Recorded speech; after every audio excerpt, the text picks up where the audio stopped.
Hi guys, it's Gina with Standing Promises, and we started to do a Bible study this month about the Beatitudes, and we're reading through the ones in Matthew. There's actually some in Matthew and in Luke, but I'm going to read through these Beatitudes in Matthew, and then I'm going to share a little bit about tonight's topic, okay? Let me turn my light on. I always forget to do this. There we go. Okay, so it says... when Jesus saw his ministry drawing huge crowds, he climbed a hillside. Those who were apprenticing to him, the committed, climbed with him. Arriving at a quiet place, he sat down and taught his climbing companions, and this is what he said. You're blessed when you're at the end of your rope. With less of you, there is more of God and his rule. You're blessed when you feel you've lost what is most dear to you. Only then can you be embraced by the one most dear to you. You're blessed when you're content with just who you are, no more, no less. That's the moment you find yourself proud owners of everything that can't be bought. You're blessed when you've worked up a good appetite for God. He's food and drink and the best meal you'll ever eat. You're blessed when you care. At the moment of being careful, you find yourself cared for. You're blessed when you get your inside world, your mind and heart put right. Then you can see God in the outside world. You're blessed when you can show people how to cooperate instead of compete or fight. That's when you discover who you really are and your place in God's family. You're blessed when your commitment to God provokes persecution. The persecution drives you even deeper into God's kingdom. Not only that, count yourselves blessed every time people put you down or throw you out or speak lies about you to discredit me. What it means is that the truth is too close for comfort and they're uncomfortable. You can be glad when that happens.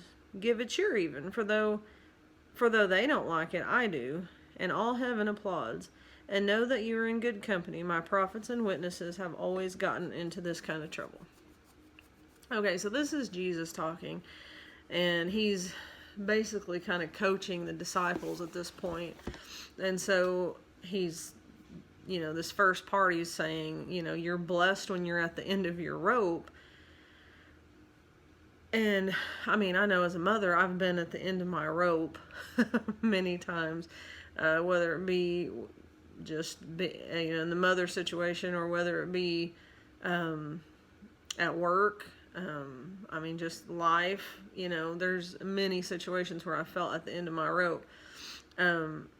Another way, one of the other versions say this is to be poor in spirit.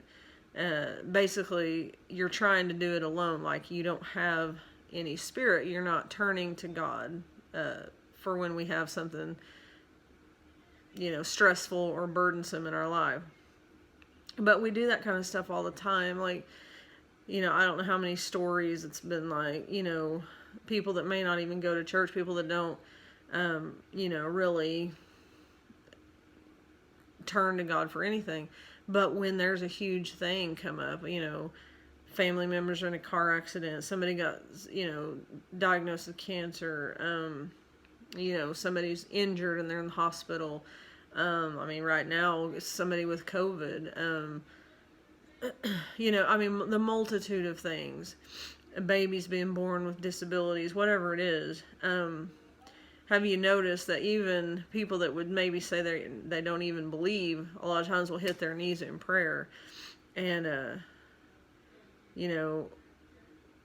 sometimes, and it also feels like things happen like over and over and over. Like you may be going through life perfect, and then it's like this thing over here, maybe it's a job situation, and then, there's a health issue, and there's a family issue. And it's like, it just keeps like piling up and piling up. And, through all those things, we become fearful and doubtful and fearful and frustrated and angry and depressed. I mean, there's a million emotions that get tied up when we feel like we're just constantly getting knocked down and kicked down. So we turn to prayer. And I mean, that's exactly what this is saying.